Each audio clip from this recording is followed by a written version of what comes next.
Hi guys, welcome back to another episode of the Kickoff Discussion podcast. In this video, I'll be doing the Premier League weekend review.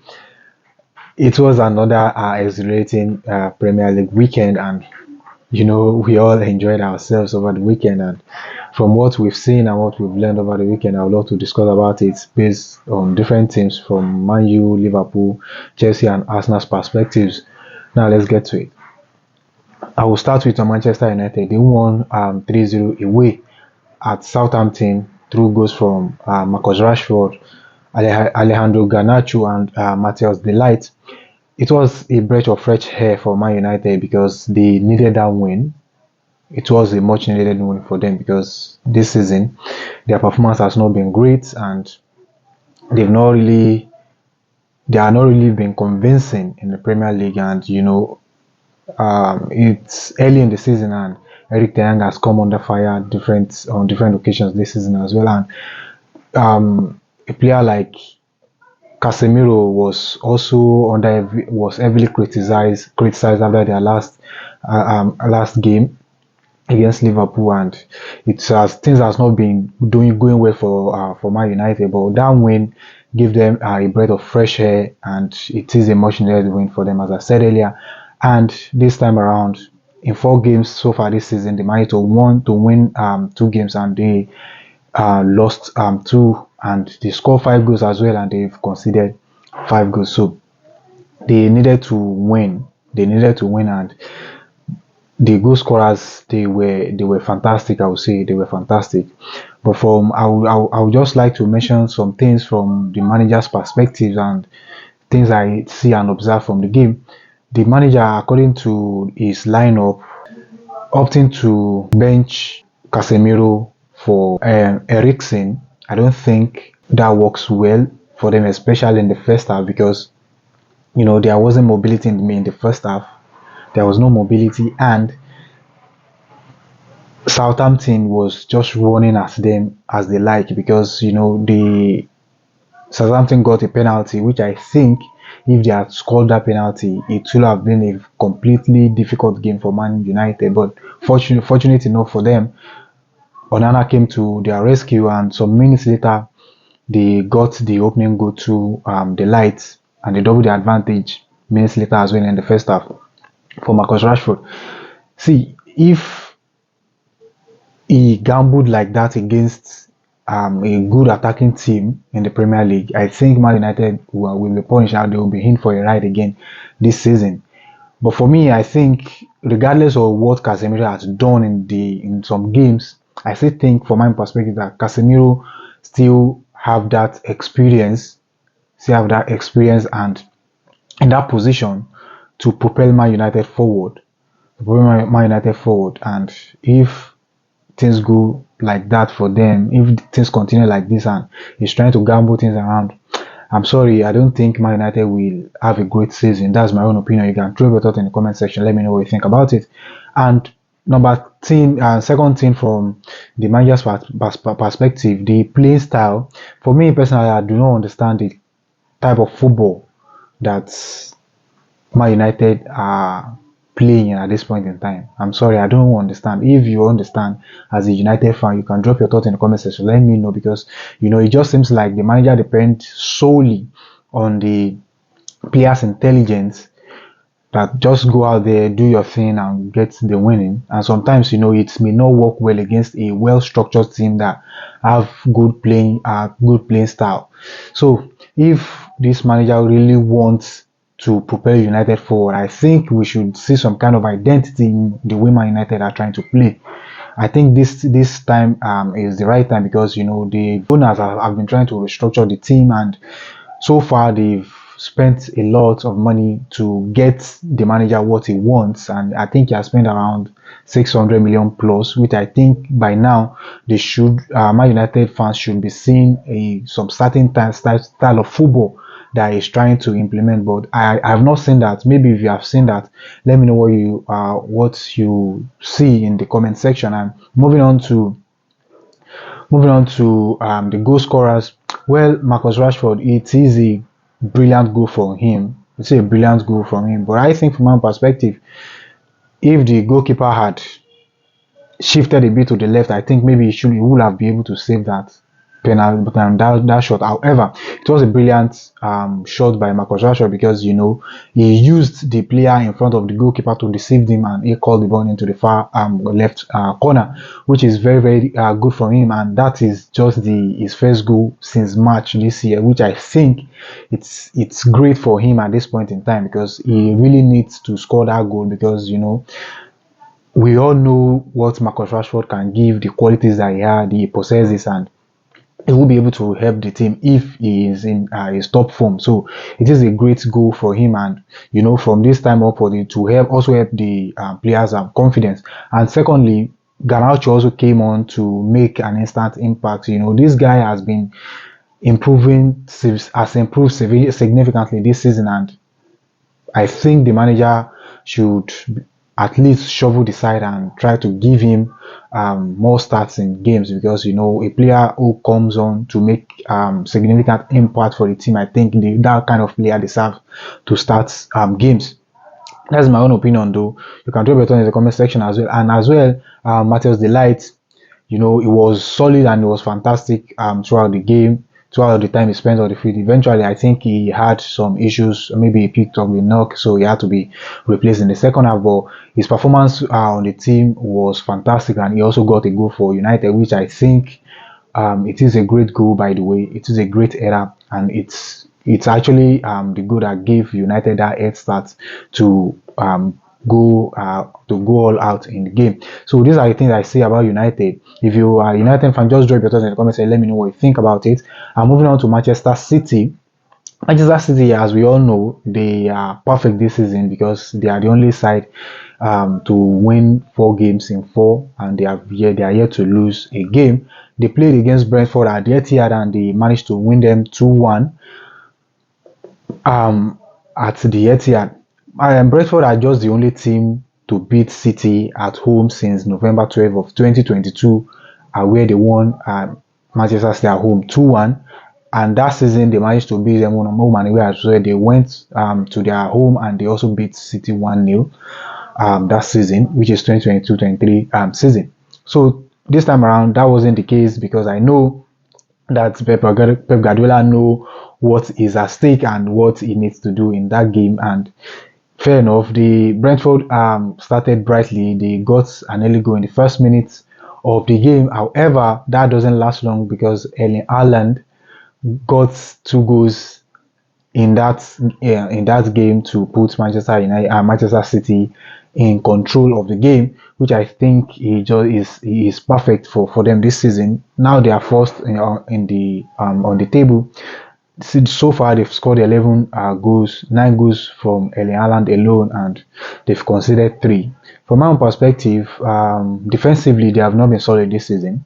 They have not been solid, and that they have weaknesses in defense, which I think they should work on. Because for me personally, as an Arsenal fan, it's an advantage for them, because we know that, well, defensively they are not solid and they are not good enough in defense this season, because against teams that they have played, they've conceded 3 goals, which I think Arsenal will be looking to capitalize on. However, from Manchester City's perspective,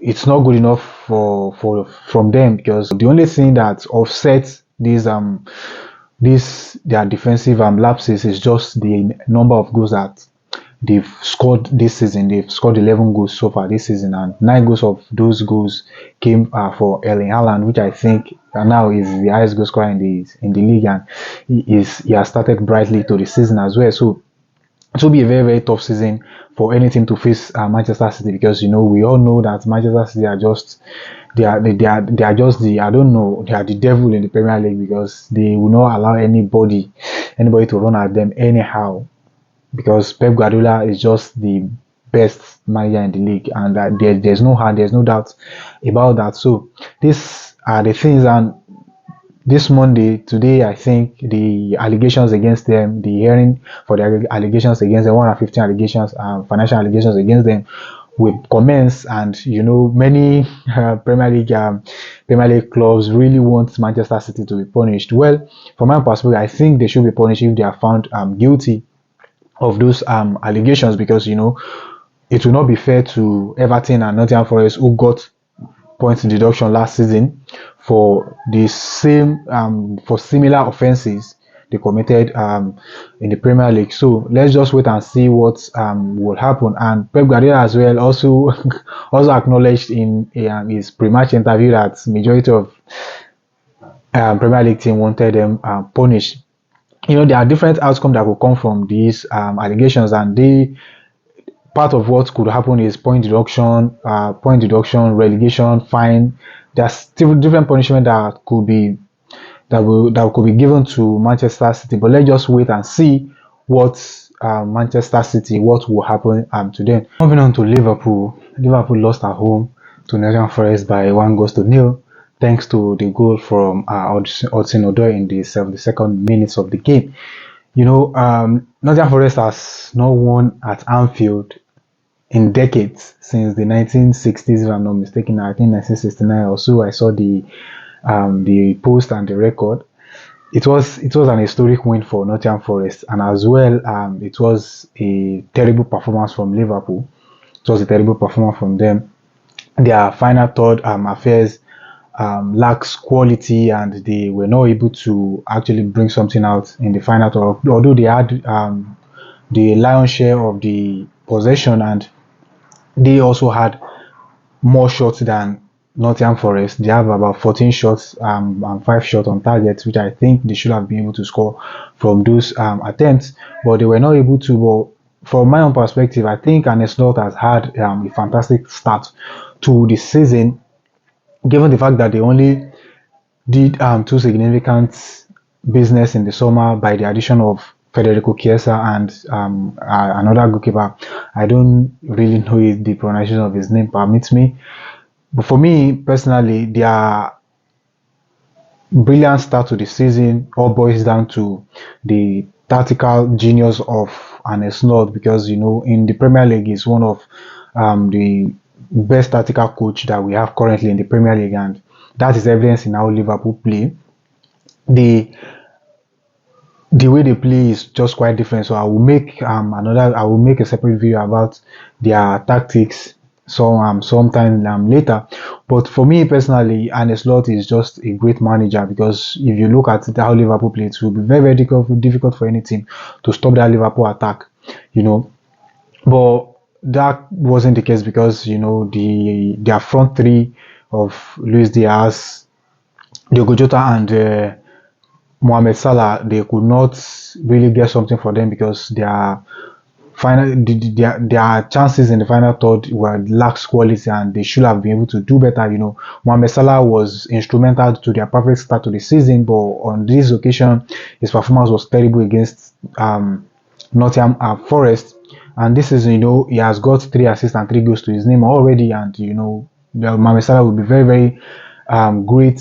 He will be instrumental to their season going forward. But that performance against Nottingham Forest, it was nothing to write home about. And right now they have only lost 1 game this season, and they managed to win 3 games, and they now sit 4th on the table with 7 goals scored and only 1 goal conceded. Defensively, they are solid, because I will still commend their manager due to their tactics, because there's hardly any time you caught Liverpool, you caught them off guard, where they will have less number against more opposition attackers numbers. So I will commend their manager, but on this occasion they just need to improve going forward. That performance against Nottingham Forest was nothing to write home about. And Chelsea as well, they picked up 3 points away at home, which is a very good win for them.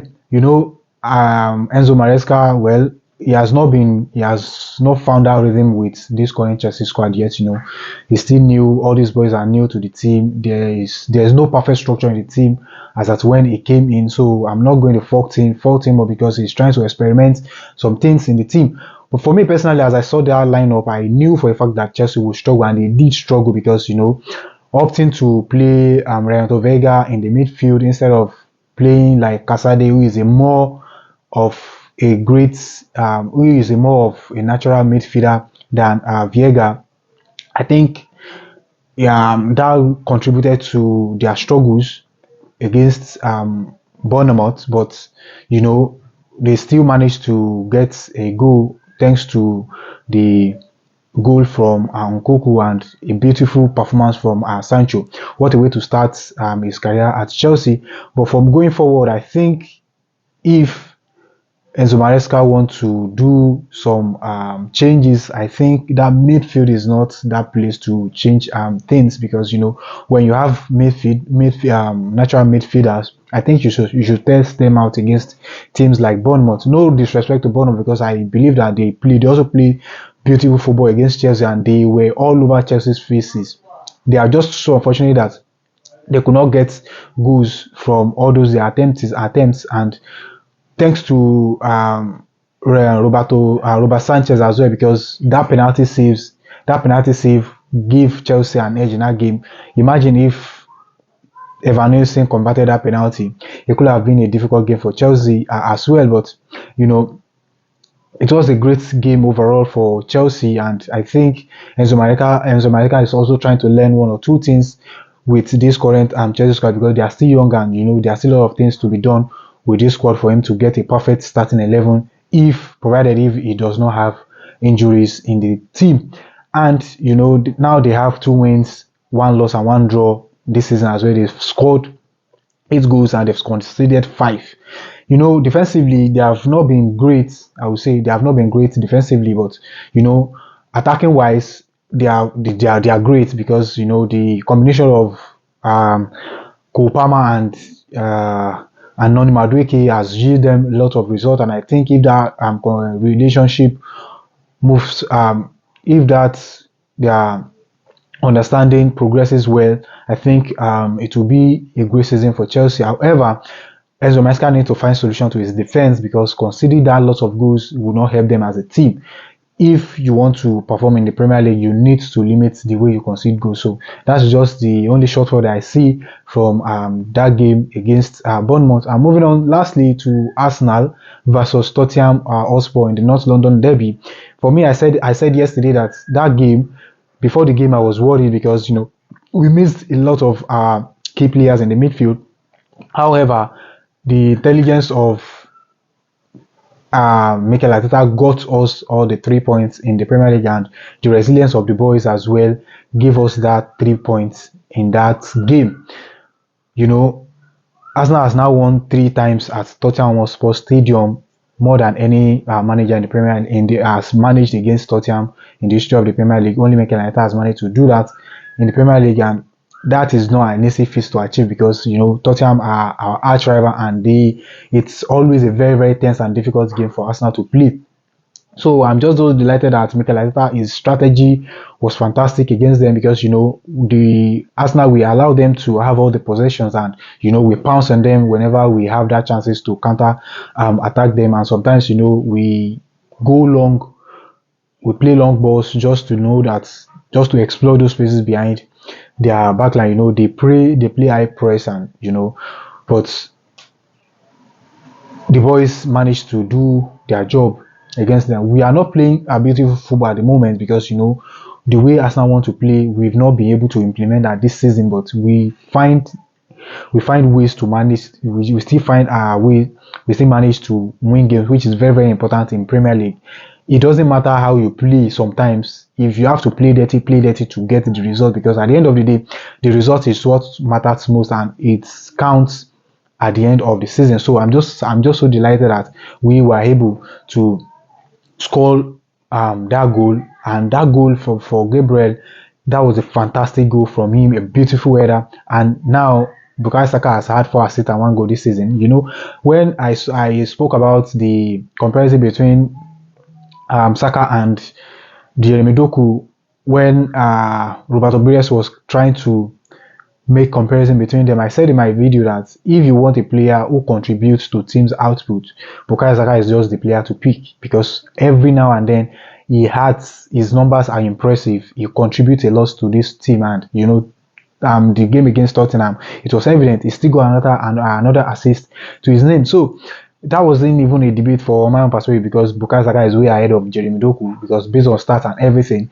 he's way ahead of him. And Gabriel, he has managed to score 15 goals in his Premier League career for Arsenal. 15 goals for Arsenal, more than even Virgil van Dijk himself. Virgil van Dijk in the Premier League so far, he has had, I think, 9 goals to his name. But, Gabriel is just an unsung hero in this Chelsea squad. And, in this Arsenal squad, I mean, and, now we have the perfect backline in the Premier League. From my own perspective, we have the perfect backline in the Premier League. So let's just wait and see what the season holds for them. And for Mikel Arteta, it was a fantastic strategy from him, as I said earlier, because it takes an intelligent manager to know what you need in games and what you need to do. I see some people moaning that Arsenal are playing some kind of way. I don't care. So far we get the results. It doesn't matter how we play sometimes.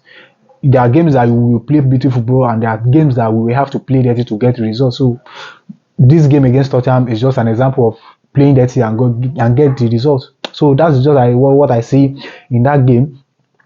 Going forward, let's just wait and see what the season holds. We are now second in the league on the table.